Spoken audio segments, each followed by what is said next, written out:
Good evening, everyone. Thanks for attending my lecture recital, Beyond Urtexts, whether in person or tuning in live through the live stream. The topic I have for you this evening is a question at the very heart of our work as musicians. How does one craft an interpretation of a piece of music? And more specifically, how can you find a fresh perspective on repertoire that's already quite familiar to concert audiences? What tools do we have at our disposal? In the world of Western classical music, we've inherited all of this ink on pages from composers of the past whom we revere as geniuses of art, and we are tasked with continuing to breathe new life into these old scores. Much of the 20th century's attitude towards classical music has been shaped by a prioritization of faithfulness to the musical text in pursuit of an objective understanding of the composer's original intent. Urtext editions, which are academically researched and edited versions of the music, are perhaps the most esteemed source of musical information to be converted into a performance. There is at times a prevalent puritanical mindset that idealizes the notion of a musical score with little to no editorial interference and no reference to external performance traditions. Just the text, the untainted directive from the composer. But in the same way the text of a Shakespeare play cannot tell us exactly how we ought to speak the words, the mere written score is simply inefficient in guaranteeing that we can achieve a musical and technical execution of a piece at the highest level. So what are we to do about this thing called interpretation? The music of Franz Liszt lends itself especially well to this discussion because of its expressive depth, its diverse technical elements, the abundance of musical alternatives provided by the composer, and performance traditions that have developed around this music. Before proceeding to the discussion on the works by Franz Liszt, I'd like to give a concise summary of his legacy in the world of piano composition and performance. Born on October 22nd, 1811, Franz Liszt skyrocketed to fame as a virtuoso soloist, playing his own works as well as the works of those of his predecessors and his contemporaries. He established the paradigm of the touring concert pianist performing alone at the keyboard from memory, astonishing audiences with amazing technical and musical feats. And yet, contrary to popular belief, his technical wizardry was never at the expense of deeper artistic expression. What is often dismissed as empty, bombastic, virtuoso fireworks is a fundamental misunderstanding of Liszt's desire to orchestrate the piano and produce a grandeur of sound and of scale that surpassed even Beethoven's attempt to write for our instrument in this manner, in a symphonic manner. His fascination with orchestral playing is evidenced in his compositions, where he had a particular affinity for transcriptions. He made solo versions of the Beethoven symphonies.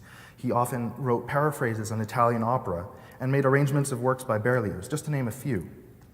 This also served the function of giving the music of other composers exposure to the far reaches of Europe during his tours, where the locals may not have had access to orchestra concerts or full-scale opera productions. Liszt's performance career had reverberations throughout Europe. In addition to his presence in the musical centers of Paris and Vienna, he reached as far as Russia, where Mussorgsky fondly gave him the moniker, the father of Russian music. His tours in Spain also helped elevate the importance of the piano in the local music scene, and he inspired the rise of countless virtuosos such as Albéniz. In his old age, Liszt largely withdrew from public concerts, focusing on composing, teaching, as well as pursuing his own personal path towards a deeper inward spirituality. Having said that, he certainly still had that penchant for dazzling his audiences, and on one of his return trips to Hungary, he opened the windows of his residence and played his Hungarian rhapsodies to an enthusiastic crowd outside his home. This is a barely sufficient commentary on the legacy of Franz Liszt. He's long gone, and now it is we who must give him a voice in the ever-expanding world of music. Dramatic flair and spirituality, the earthbound and the heavenly, an entertainer and an ascetic. Such sharp contrasts defined Liszt's personality as well as his music. I've chosen the Dance in the Village Inn, which is better known as the Mephisto Waltz No. 1, and his Ballade No. 2 in B minor as the works to discuss this evening, because they encapsulate this Lisztian essence, as well as provide an abundance of musical material for our discussion on interpretation. Returning now to my central question, how do we go about interpreting familiar music, and what tools do we have? We are fortunate to have access to so many resources these days, among which are Urtext editions, which I have previously mentioned, are crystallized iterations of the composer's intent, supported by the work of musical scholars. Well-known collections of urtexts are produced by Henley, those ever-present blue books, and Barenreiter. Without a doubt, it is important to study these editions thoroughly and to know them very well. However, I propose that we must go beyond simply relying on urtext editions and refer to other sources of musical information. Next, we have performer editions, which are musical scores filtered through the experiences, tastes, and traditions of renowned historical musicians as well as living musicians. They offer solutions for a mechanically facile and musically effective performance. In these editions, we encounter a more subjective approach to the music in comparison to the relative objectivity of urtext editions. In the case of piano repertoire, performer editions often offer technical solutions which take into account modern pianos with their heavier action and more robust sound, where sometimes a change in fingering or a redistribution of the notes in between the hands might guarantee a more physically comfortable and secure execution of certain passages. Among the most famous performer editions for piano repertoire are Alfred Cortot's edition of Chopin and Arthur Schnabel's editions of the Beethoven sonatas. They represent a collection of musical insights gained from a lifetime of studying, teaching, and performing these works. Next, we have recordings, which in my view are perhaps the most important non-textual resource that we have for studying music. Historical recordings are even more concrete representations of the composer's tastes and musical ideas, especially in the cases of composers like Debussy, Rachmaninoff, and Prokofiev, who are among the composers who recorded a good number of their own works. And in these records, we discover that their view of their own compositions was far more flexible in tempo, in articulation, and dynamics than modern ears might expect. Sometimes they even altered the notes in their own recordings. In the case of Liszt, we don't have recordings of him because he lived quite a long time ago, but we do have recordings of his students, among whom are Emil von Sauer, Moritz Rosenthal, Arthur Friedheim, and Friedrich Lehmann, which bring us closer to the traditions and style of his day.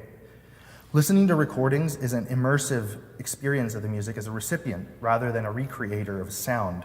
It helps us form our own tastes by interacting with a variety of musical interpretations. We shouldn't just passively listen, but we should seriously engage with recordings. What do we like? What do we not like? And why? And of course, we have written historical accounts which provide insights into how the composer might have approached his own music or her music and performance. The historical, cultural, and biographical context of the works that we learn is of incredible value. The specific materials that I've selected for this discussion this evening are an Urtext edition of Mephisto Waltz, produced by pianist Leslie Howard, a Henley Urtext of the Ballade in B minor, a performer edition of Earl Wild, an American pianist, of both works, a transcription of Liszt's orchestral version of the Mephisto Waltz, and that transcription is by Ferruccio Busoni, and a selection of recordings that include Horowitz, Van Cliburn, Earl Wild, and a few others.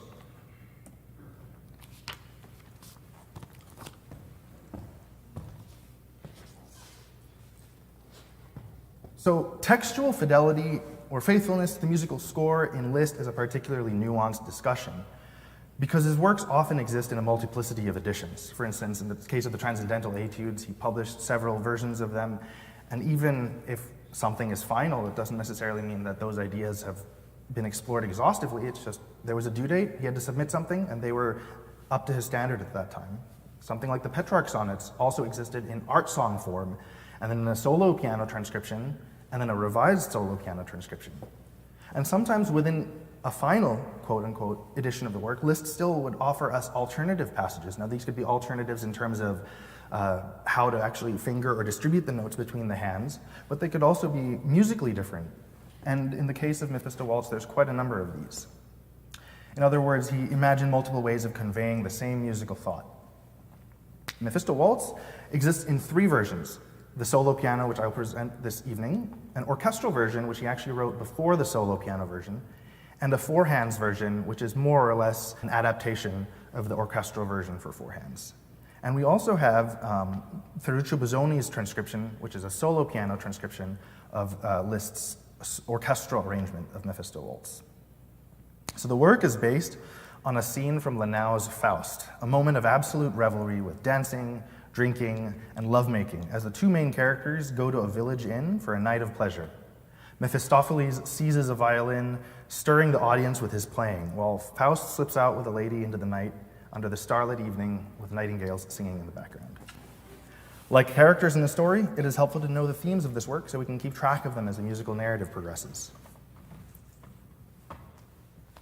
So, the first one, we have the waltz theme, and we can imagine a confident Mephistopheles seizing the violin and getting everyone to dance.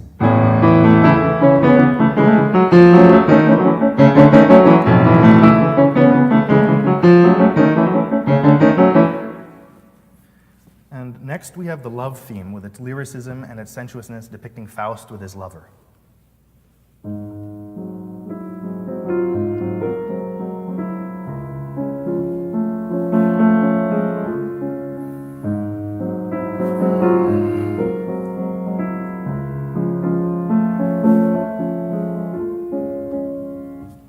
The next theme we have is the nightingale theme, sometimes called the devil's theme, and it creates a dark and mysterious atmosphere.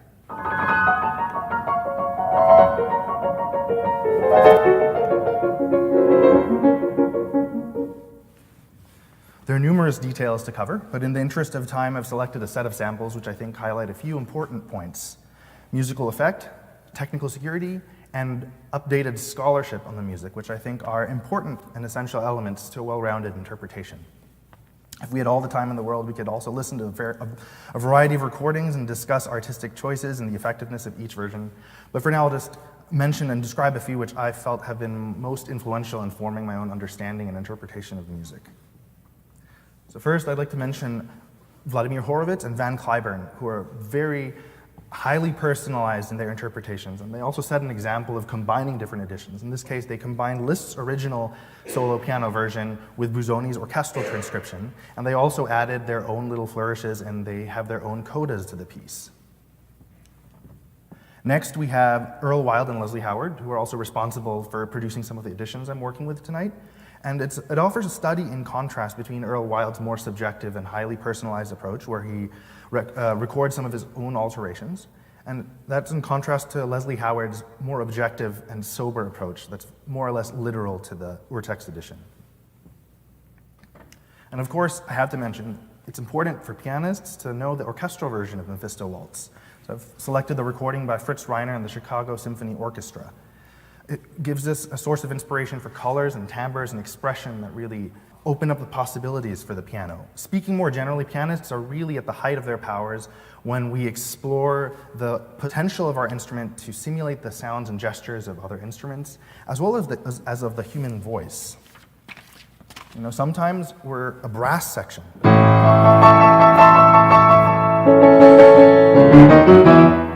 And sometimes maybe we're gracefully frolicking woodwind instruments.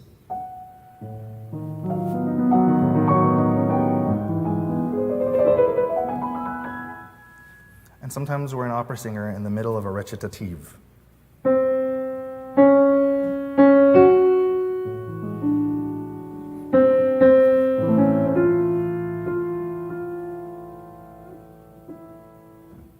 There's so much inspiration to be found in the sounds that are beyond our instrument. Now, actually getting to Liszt's score, the first alternative that he provides us is in the second theme area, that love theme.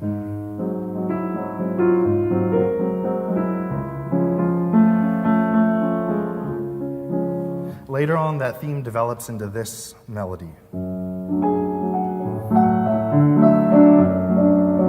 And one version that Liszt gives us is in octaves.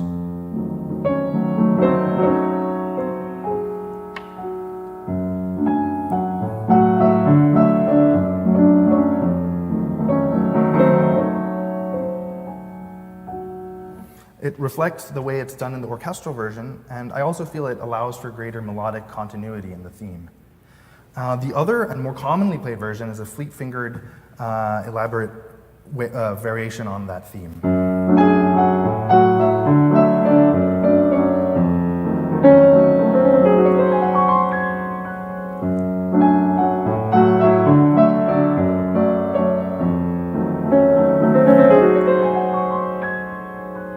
Kind of imbues the music with a kind of whimsical quality, and it's certainly more fingery and pianistic in a way.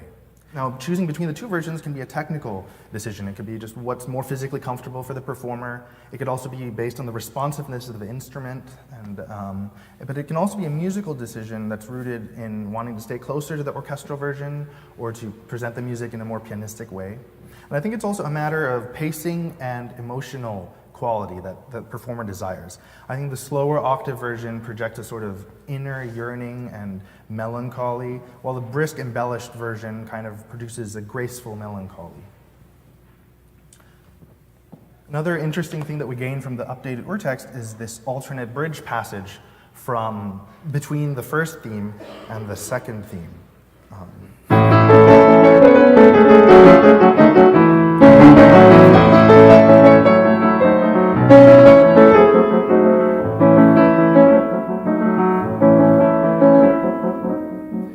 So as Liszt wraps up that first theme, we have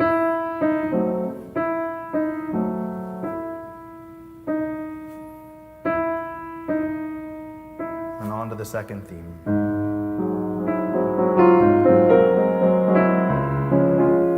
And then that transition is characterized by these falling seconds and these half-diminished and fully diminished harmonies. Now, there's an alternate passage found in newly discovered manuscripts that expands on that idea.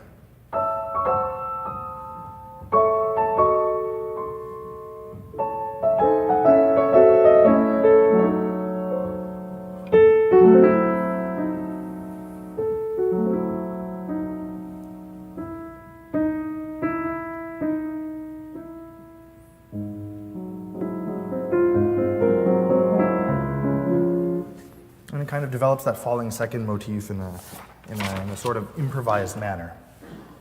And another passage that's of interest in Mephisto Waltz is the harp cadenza, which can be inserted between measures 863 and 864. And it's also from newly discovered album leaves in the updated Urtext. And this brings the solo piano version closer to the orchestral version, where there's also a harp cadenza. It's right after that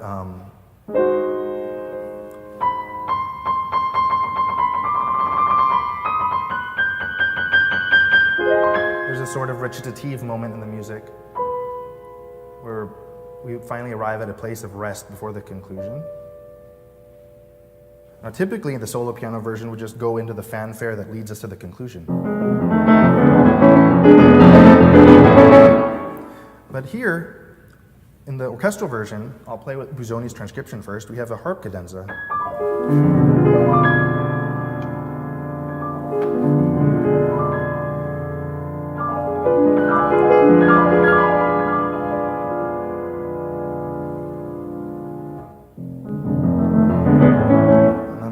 To the conclusion.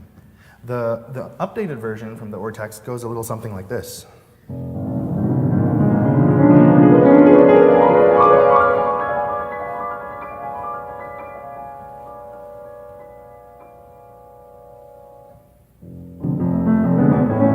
then on to the conclusion. And I think this, as well as that bridge passage that I showed earlier, gives us a chance to add a little bit of a sense of spontaneity and unexpectedness, and it gives us a chance to explore new material from the composer and add an extra layer of freshness and newness to an interpretation of such a familiar work. It is important to remember that Liszt and all great composers were phenomenal improvisers, and their music should feel inspired in the moment. Music, after all, is only static when it's on the printed page, but in the active performance, I think we should make choices that allow the music to come alive and always feel fresh and unexpected. Now, beyond Liszt's solo piano edition, I borrow some musical details from Busoni and Wilde. In measures 149 and 245, there's this sort of playful passage.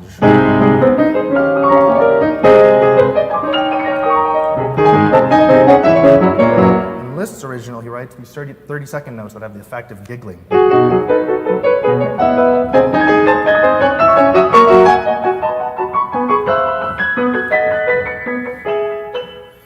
Which is very effective and very humorous. I personally prefer Busoni's transcription of how Liszt does it in the orchestral version, which our 16th note runs.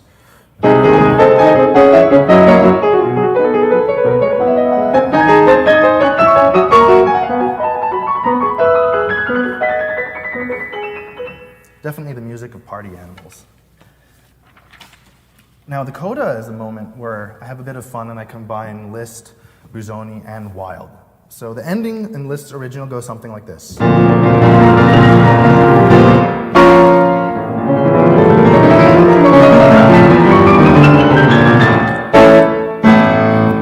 Which is a very colorful and perhaps darker and more sinister conclusion to the music. Earl Wilde offers a more decisively happy conclusion, and he brings back that first theme. That waltz theme. So Earl Wilde's coda goes like this.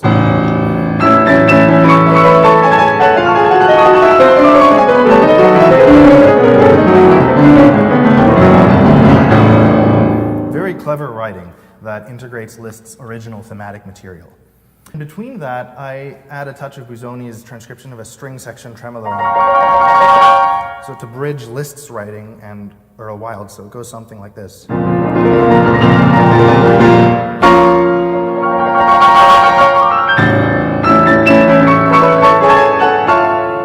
And so on. Lastly, for a more technical example, we have the passage in measure 813, which can certainly be executed in one hand as Liszt wrote it. No problems there, but it is about 10 minutes into the music where that passage occurs, and after all of the excitement and the drama, it's easy to be exhausted physically. And if you have a heavier instrument, that might be quite a strain on your fingers. So Earl Wilde suggests taking that passage and dividing it between the hands. Much more physically comfortable, and it also relies on fingering that will be familiar to pianists practicing their scales. In the words of Earl Wilde, it safely creates a greater sense of brilliance. Now, this is just a fraction of the information and the insight gained from considering all these sources written and recorded, and I hope it offers some inspiration and interest in taking a fresh look at such a familiar work. And now I present to you Liszt's Dance in the Village Inn, also better known as his Mephisto Waltz No. 1.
second piece that I have for you this evening is Liszt's Ballade in B minor.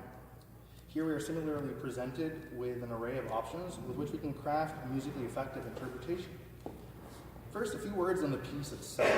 While perhaps less known than his other solo piano pieces, the Ballade in B minor is truly a monumental work that encapsulates Liszt's virtuosity, his poetry, and his gifts for thematic transformation. Written around the same time and in the same key as his landmark piano sonata, I fondly think of this piece as being Little Sibling, half the duration, but containing all the power and drama of its older sibling.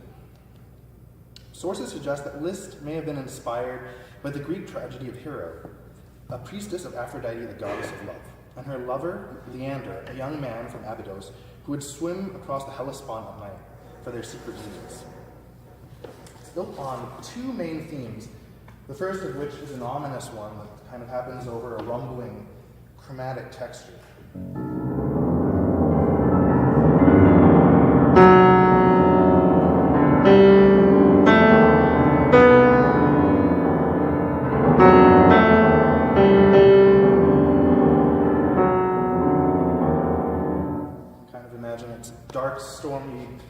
Dark, stormy waters that Leander has to swim across. And the second theme is a contrasting one, an angelic chorale, which is probably when Hero and Leander are reunited.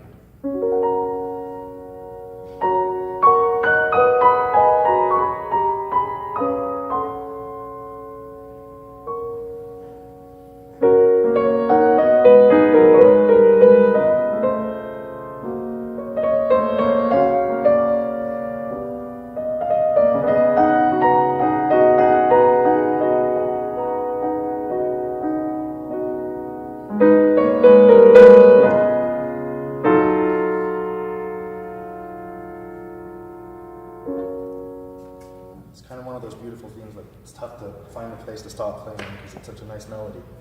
But the emotional arc of the piece is actually shaped by the journey of the first theme. So as I mentioned, it starts in a very dark place.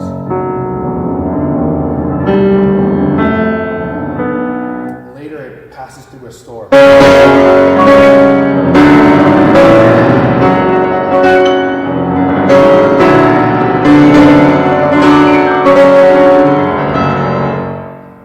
Takes us through that storm, but later on we arrive in B major, the parallel major, where the theme is transformed into something really magical.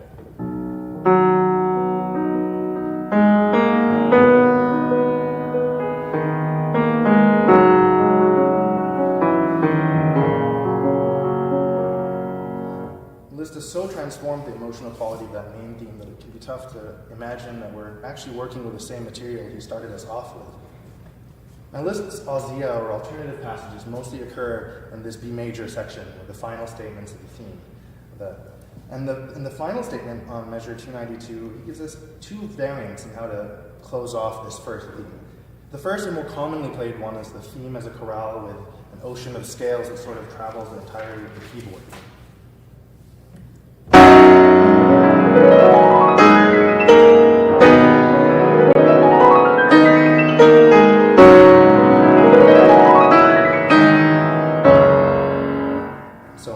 The second one is just chords. And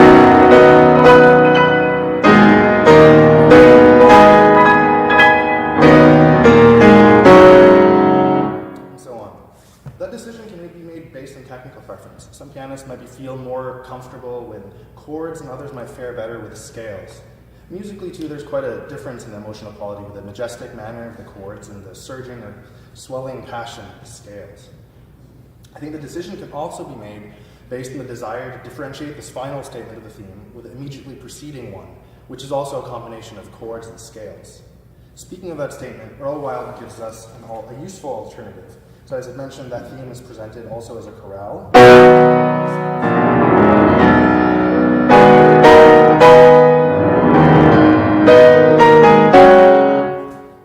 And Liszt's original has the scales written down here in the low register of the piano. Just separated by one octave. Earl Wilde suggests that we separate the scales by 2 octaves and give us a more orchestral effect. Now I think that's a decision that can be based on the quality of the instrument that the pianist is performing in, and also the acoustic space where if you separate the scales by just an octave, it might result in a darker and unclear texture in certain places or on certain instruments. So the music might benefit from thinning out the texture by spreading the scales 2 octaves apart. The final thing I'd like to talk about is the coda of the Ballade in B minor. Similar to the B minor sonata, Liszt conceived of multiple codas, and in both cases he ultimately preferred inwardness over the exuberance of his earlier material. The sonata and the ballade were written by Liszt around the time he was approaching his 50s and becoming a much more introverted and spiritual person, and I think his musical choices certainly reflected this period of his life. The coda that Liszt ultimately published revisits the second theme of the work, and it retains its beautifully expressive and tender quality.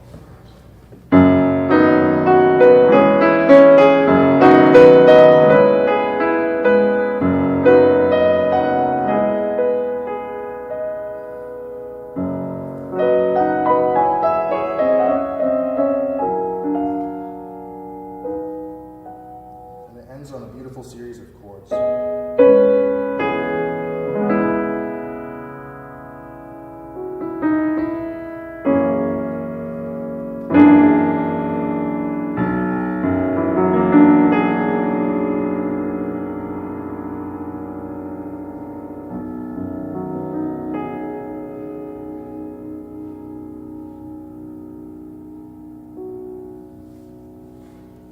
He leaves us with that exquisitely beautiful, poetic 6/5 suspension. Now, Liszt's earlier coda also comes back to the second theme, but he actually transforms it into a triumphant march. It exists in a smaller and larger variant that develops the same material, and it goes something like this.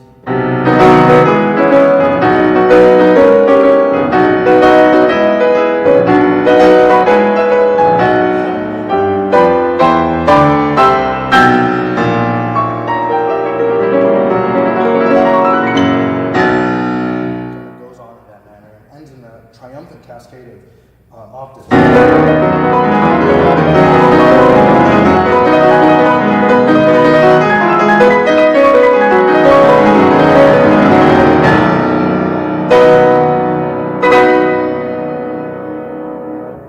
Very different in temperament from what he ultimately published.